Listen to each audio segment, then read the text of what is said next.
Magandang araw po sa inyong lahat mga kababayan, at ngayong araw ay maglalakbay pong muli ang PB Team sa bundok. Balik misyon ang Pugong Biyahero Team sa kabundukan para sa ating mga kababayang katutubo.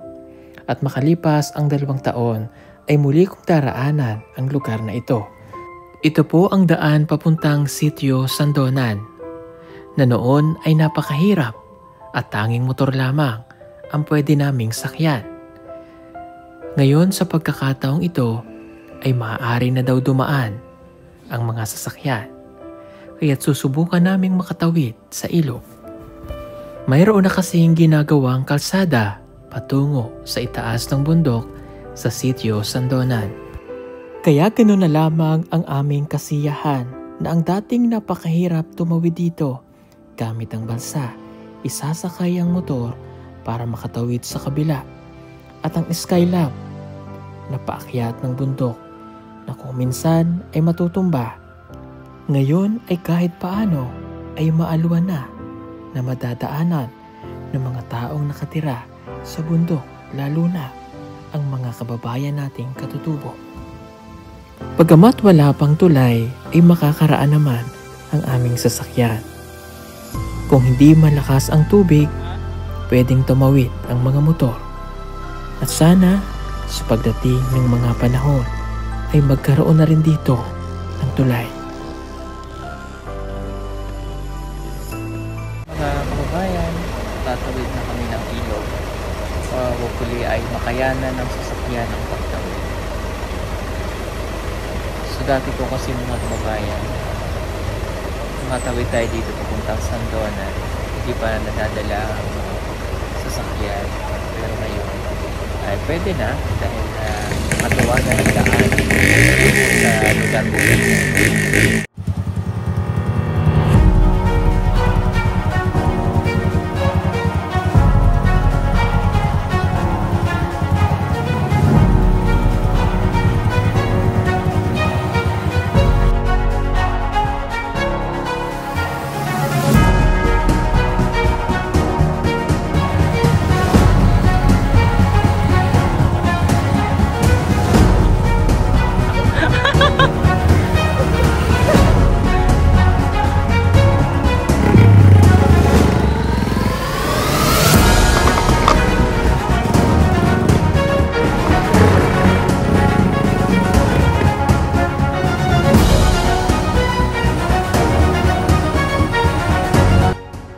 At sa wakas ay nagawa naming makatawid. Hindi na kami mahihirapan sa aming paglalakbay.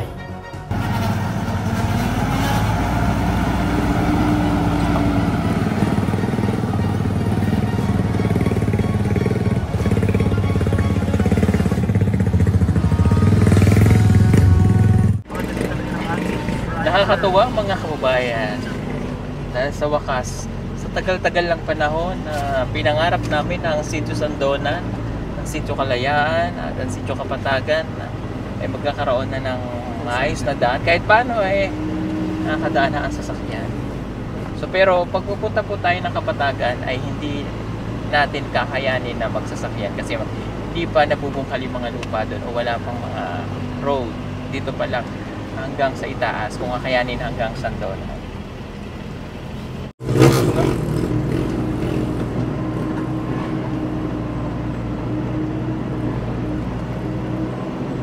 At habang kami ay naglalakbay, muling nanumbalik sa akin ang mga alaala na ganito ito noon kahirap daanan. At ngayon na nakaupo ako sa sasakyan, iniisip ko kung gaano kaligaya ang mga katutubong dito na naninirahan, lalo na ang Sitio Sandonan na mayroon na silang maayos na daanan, bagamat hindi sementado, mas maayos na ito kaysa naman sa dating napakahirap puntahan.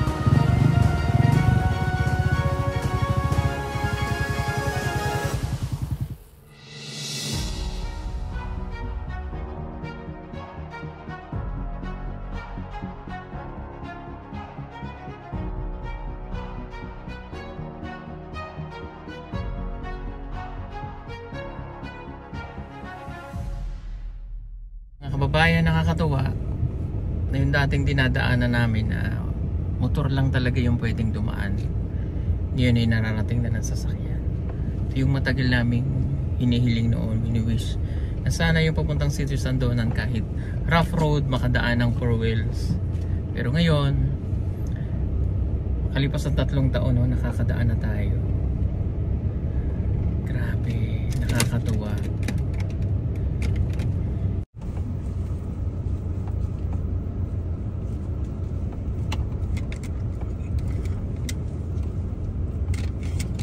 Dito, yan, no, natatanaw ko na yung Sitio Sandonan. Doon yung eskwelahan.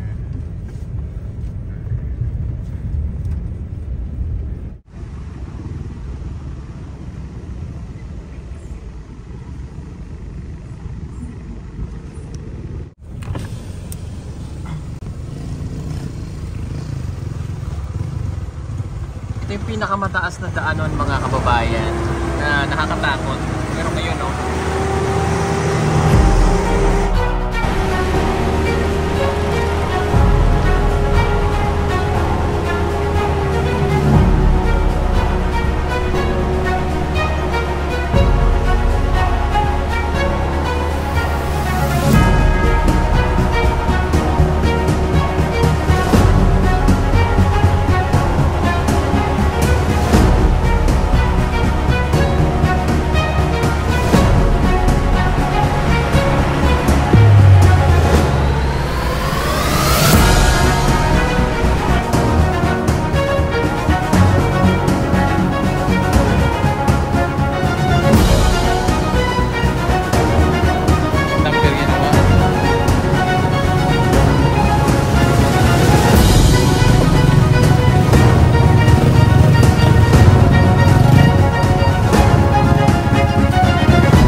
nandito na sa Sandonan.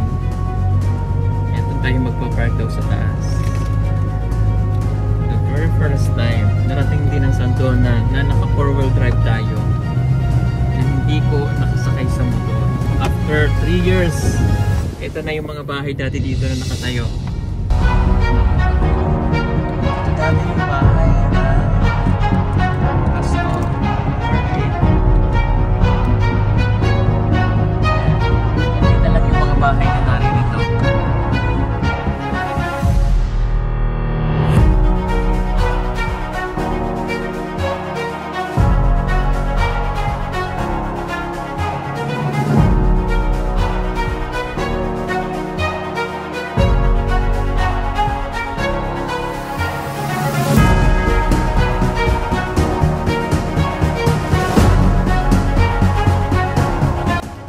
Sobrang saya ng aking pakiramdam na muli akong nakatapak sa lugar na ito ng Sitio Sandonan, kung saan kami unang nagsimulang umakyat ng bundok para matulungan ang mga kababayan nating katutubo. So yun, mga kababayan, after ilang hours lang tayo, 1 hour lang, gikan sa Ubos, sa Pangyan. Napakadali nang pumunta at ako po ay natutuwa. Napakadali nang pumunta ng Sitio Sandonan. I miss this place. Naalala niyo po ba ang lahat? That was 3 years ago nung kami po ay napunta dito at napakahirap ng daan. Ngayon, yung sasakyan, oh, ayan, oh, ang sasakyan ng Pugumbero team, nakaabot dito. Naalala ko pa, yung plaza na yan, diyan kami namigay noon ng mga package. Yan, yung daan na yan, yung diretsyo na yun, napakaraming bahay. Nandito pa rin yung ng mga bata, yung tubig, pero may kalsada na, nandun yung kay Madam Aida. Ito po yung lugar na minahal din namin noon at nakatatlong balik kami. Ngayon, pang-4 na balik ko na dito. Tuwang-tuwa po ko kasi maayos na yung, kahit paano, nakakadaan ha ang 4 wheels. At hindi na masyadong mahirap pumunta. Pero ang sadya po namin ngayon, kaya kami nandito, dito kami dumaan, papunta tayong Sitio Kapatagan, kay Larut. Dito po yung daan nun. Tama, Ralph, no? Diyan, no?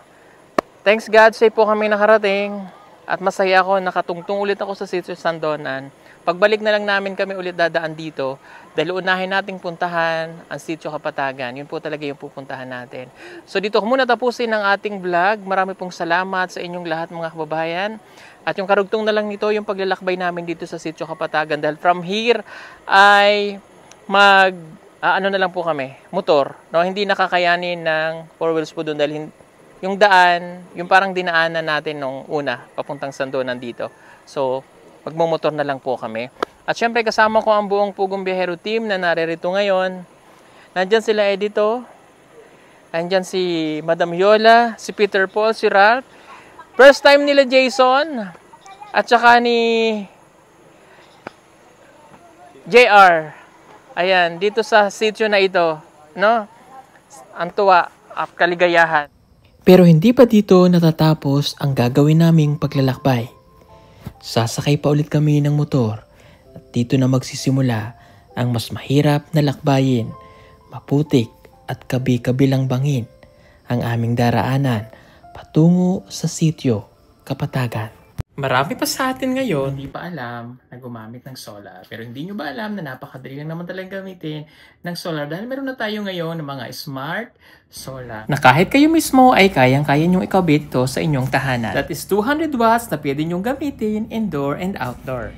Napakaliwanag na nito at talaga namang makakatipid pa kayo sa kuryente. At ang maganda pa dito ay may kasama na itong remote na pwede nyong kontrolin.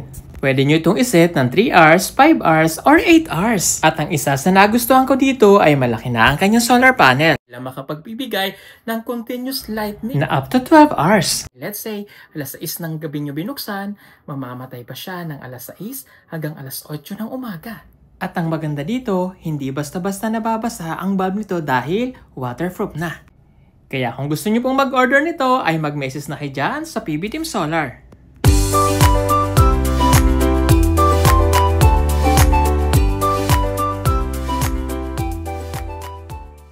Mga kababayan, ayan, magmumotor lamang po kaming lahat. And safe naman po siguro yung aming dadaanan. Okay, hindi kaya, baba lang tayo. Kung hindi kaya, baba lang. Okay, tigis-tigisa po kami ng motor na masasakyan na. Let's go to Sitio Kapatagan. Tigi-tigisa kami ng masasakyang motor. Sa pagbiyahe, kailangan kaunting gamit lamang ang aming dala. Kaya kumuha pa kami ng isang motor na magdadala ng mga gamit papunta doon.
Ang hirap. Basta lakad po tayo, ang hirap.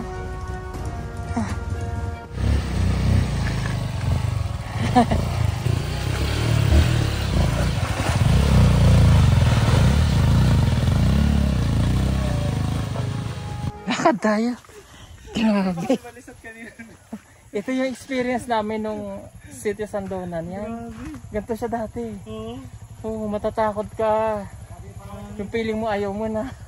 Bumaba ako doon sa gitna kasi hindi kinaya pataas. Grabe. Si Edito nandun. Po yung kahit na-experience ko na sa before ng ilang beses, natatakot pa rin ako. Ang bilis ng takbo niya. Lumilipad na yung puwet ko sa liko. Oo, kasi para yung velo. Yeah. Yung velo kasi hindi pwede. Baka gabi na tayo makarating ng Kapatagan. Hindi. Hindi naman. Dapat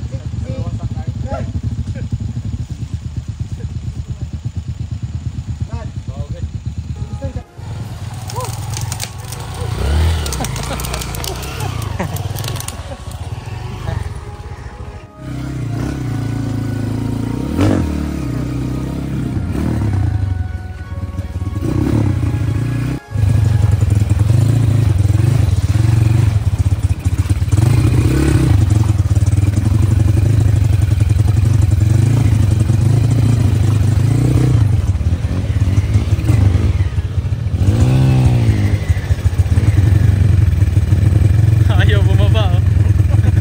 Di ba? Ayaw bumaba.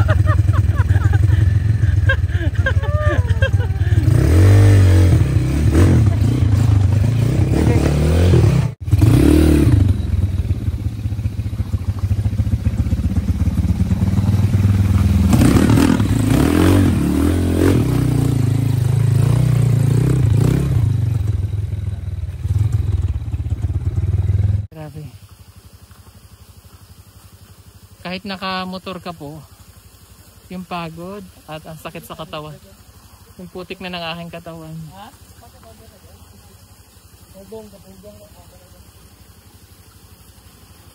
Ah!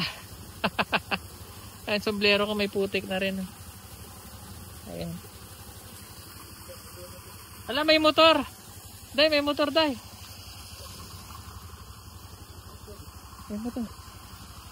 Padaanin lang natin yung motor. Ayan. May patawid po. Doon sa kabila. Lakad muna tayo. Oh. Kunin yung bangin, oh. Grabe, sobrang hirap ng kanilang dinadaanan dito. Oh. Napakalayo. Napakalayo ng lugar. Ito, oh, yan sila. Naka-skylab sila, oh.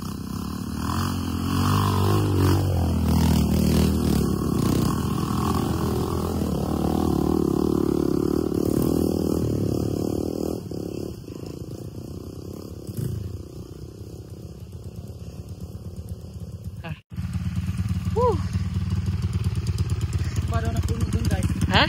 May natumba na puno. Hala, di bubuhatin natin ang motor. Oo.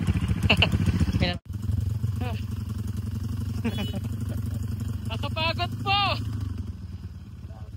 Sakit na katawan. Yes, la madam. Agad.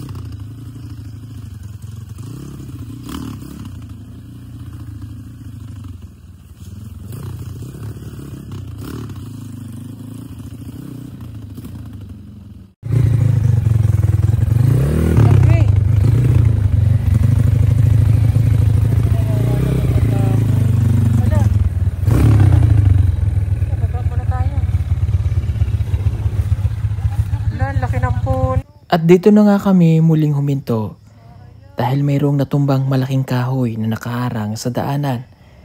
Kaya isa-isang bubuhatin ang mga motor para maitawid.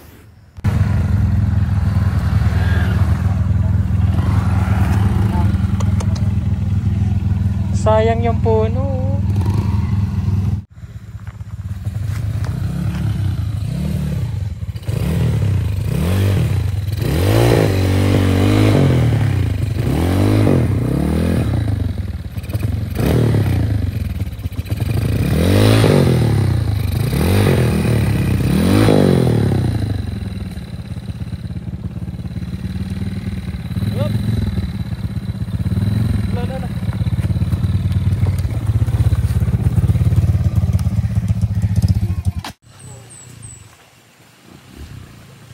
Naugi.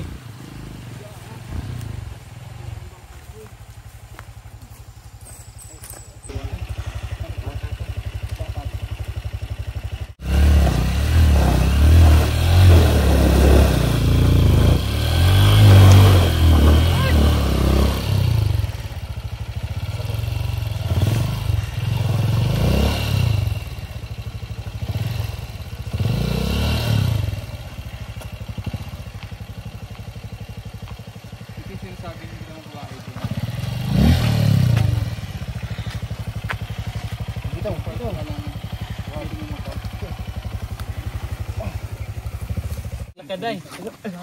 Sige. Sila maglakad tayo, magmotor tayo. Ayaw motor. Gaya ni. Gigi ba? Ha? Gigi. Ano sa naka to? Asa siya? Layo pa siya? Di lang ya. Di lang ya. Una dito ya. Ako lang una dito. Layo.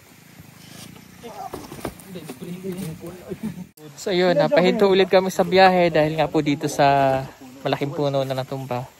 Nakapanghinayang. Siguro over 100 years na siya. Kung gaganuin mo siya, hindi mo siya kakayanin na maganon, mahayakap. Sobrang laki po niya. Sayang. Gandun siya, oh. Ano, napakalaki. Nagpahinga muna sandali ang bawat isa bago magtuloy ulit.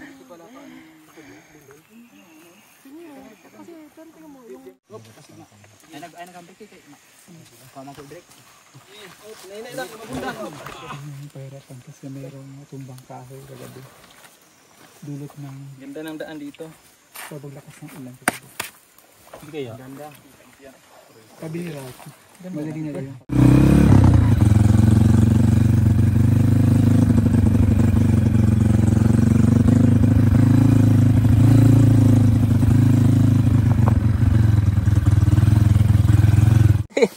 Natumba pa kami. Ay, sus. Wala pa po yung aming mga kasamahan. Dami pala tayo. Wild palaya. Ito, oh.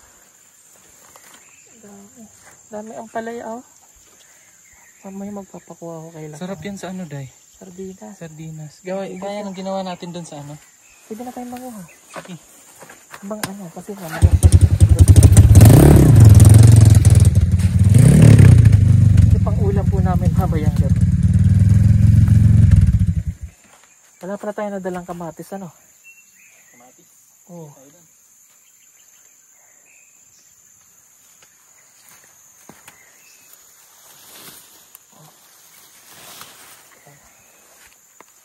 Sabay na natin sa pagbiyahe natin sa pangunguhan ng mga ampalayang ligaw para may pang-ulam po kami mamayang gabi.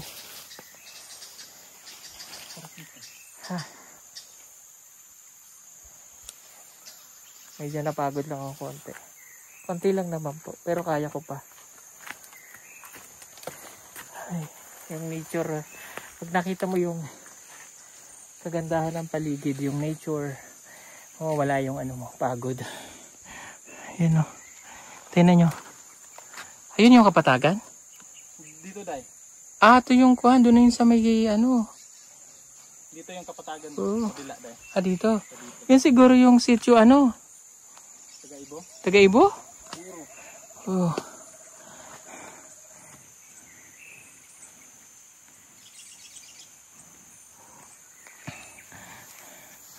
Ito. Masarap po itong iuulam na natin mamaya. Yung dating ginagawa namin, nanguha kami ng dahon ng ampalaya. Nalagay namin sa sardinas. Yung ulam mamayang gabi.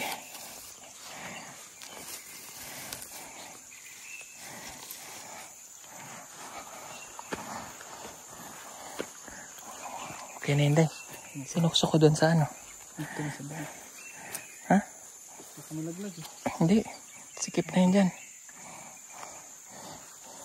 Wala pa po yung aming mga kasama. Mamaya na lang po ako maglilinis pagdating. Sobrang putik. Let's go, Day. Let's go. Para makapagpahinga tayo, Day. Oo. Saan tayo doon? Muna kay Narot? Narot. Sige, palaro tayo.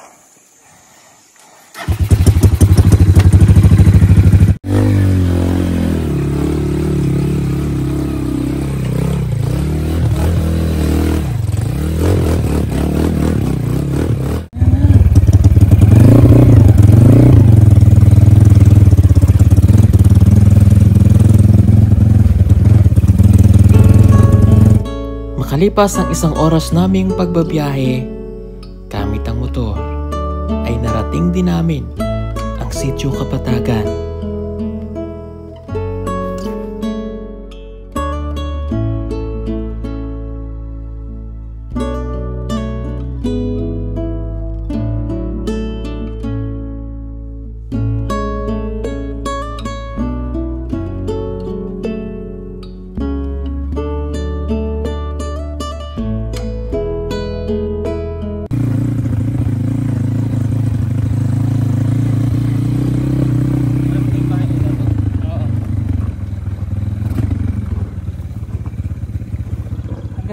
Nasira pa po yung motor ni Ralph. Pero nandito na po kami sa Sitio Kapatagan. Nakarating na kami. Anong nangyari? Yung brake niya din. Ha? Yung brake na stuck up. Alala. Ay, oo. Magagawa yan? Tingnan ko yan ngayon, Day. I-check ko. Ayan, tinulak na lang po ni Ralph. Pero so, ano yung brake niya?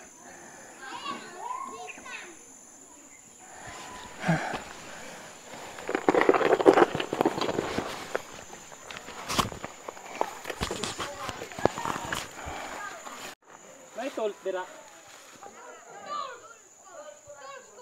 Tabang ko tulak, be. Patulak ko. Teka na, tulak natin doon. Sige, Day. Sige, Day. Dito ako.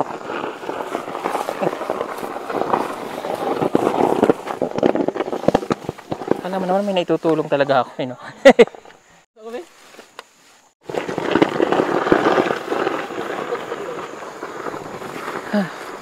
Nasira pa yung motor ni Ralph.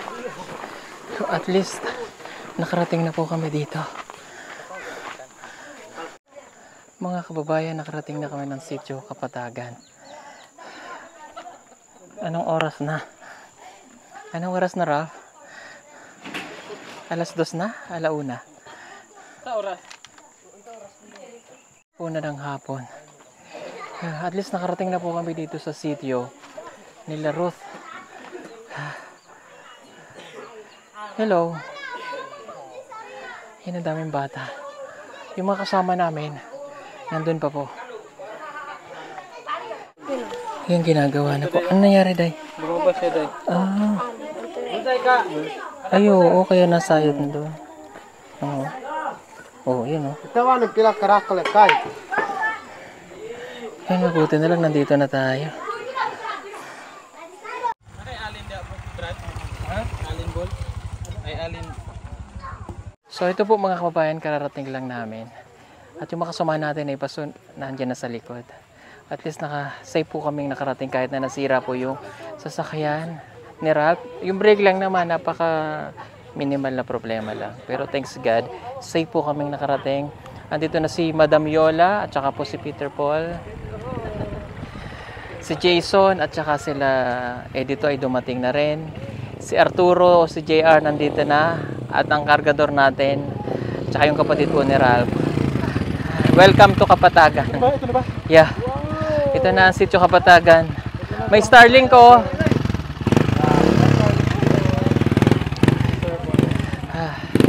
So, kita mo ang mga bata. Ayun o, ang dami nila. Oh. Mga future na mga senador baka nandito. O bayan. At least narating natin. At ang mga first time na mag-travel dito sa bundok. Si Jason. At saka si Jason. Ayun si Jason. Oh, ito ang mga bata. Oh, hindi nila tayo kilala. No? Or yung iba baka kilala tayo. No? Hindi tayo kilala nito kasi yung mga bata, hindi sila nagsi-cellphone. Napakalayo po nito. Grabe, kaya naintindihan ko sila, Ruth, kung bakit doon sila nag-aaral. Dahil sa layo po, nung pinanggalingan namin, malayo rin sila sa tawag nito, sa Sitio Sandonan. And dito may school, pero elementary lang. Kaya nagtsatsaga silang maglakad doon ng malayo at nagstay doon para makapag-aral. First time nating makarating dito, malalaman natin yung pamumuhay ng mga taong naririto. Kapatagan, dahil patag siguro yung lugar po nila, no? Oh, daming bata, oh. Kilala nyo ako? Ano pangalan ko? Ayun! Oh, si Biyahero. Nag-aaral kayo lahat? Nag-eskwela kayo? Yes, sir. Kita nyo yung yes po? Yun po yung way of paggalang. Kahit dito, yes po. Di ba? Oh. So ngayon, hindi natin alam kung saan tayo tutuloy. But siguro pwede naman tayong... Meron ba sila ditong ano, yung... Ang tawag doon? Oo. O yung kanilang kubo. Ang tawag doon? Stage parang ano. Pwede naman tayo doon. Nandito na ba sila, Ruth? Wala pa. Ah, nasa bahay nila si Ruth. O, tara, let's go. Puntahan ko muna. Saan bahay na Ruth? O, pero bago natin yung puntahan, punta mo tayo sa chairman or something. Doon. Yung papag yung sir. Ah, ang papa rin ni Ruth, ang chairman. Papa niya. Ang papa ni Ruth, ang chairman. Tara, guys, let's go. Para makapagpaalam tayo. Tara. Oo, lahat tayo. Lahat tayo. At salamat, may internet dito mamaya. May signal tayo, Starlink pa. Tara. Jason, Ed, salika. Tara. Paul. Courtesy call muna tayo.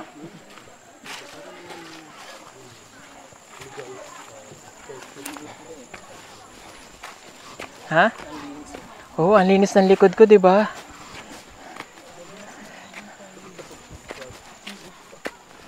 Tira yung motor namin daw. Ha? Tira yung motor. Sira? May bahay po dito. Sunod na araw. O mamaya pwede natin puntahan.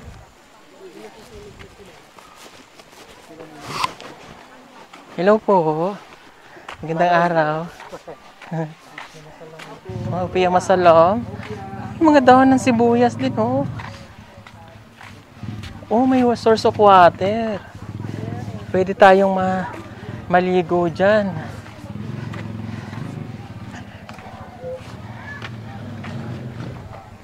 Bukas pa yung ano natin.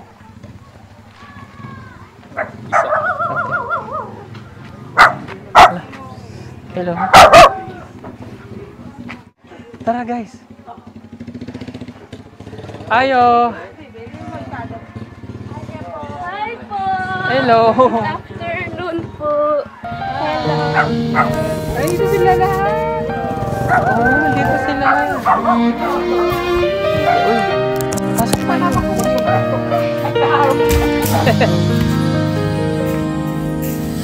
Pugong biyahero, sa'yo ang aming sigaw.